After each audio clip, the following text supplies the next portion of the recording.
Pejabat Tun menerima undangan daripada Pejabat Penyimpan Maha Besar Raja-Raja Melayu untuk menghadiri istiadat lafaz sumpah jawatan yang di-Pertuan Agong dan Timbalan Pertuan Agong pada 13 Disember.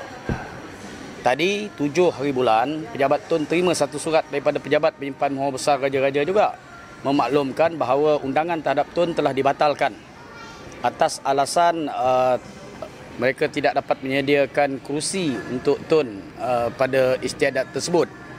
Saya anggap ini betul-betul bodoh lah, kerja-kerja bodoh. Sepatutnya kalau kau dah tahu tak nak jemput, buat apa hantar surat?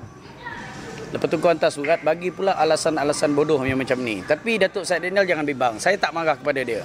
Kita juga tidak benci kepada institusi raja dan istana.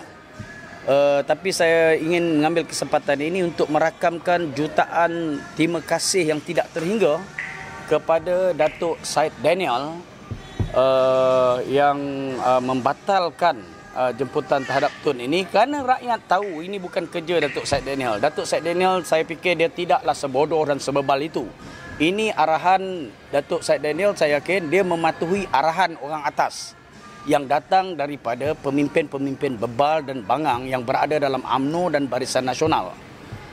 Saya tak fikir Datuk Syed Daniel sanggup untuk menganiaya kerjaya dia sendiri dengan perbuatan-perbuatan bodoh macam ini.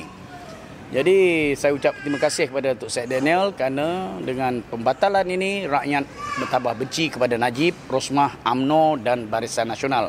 Saya ucap terima kasih kepada Datuk Syed Daniel kerana isu surat membatalkan jemputan terhadap Tun Dr. Mahathir Mohamad.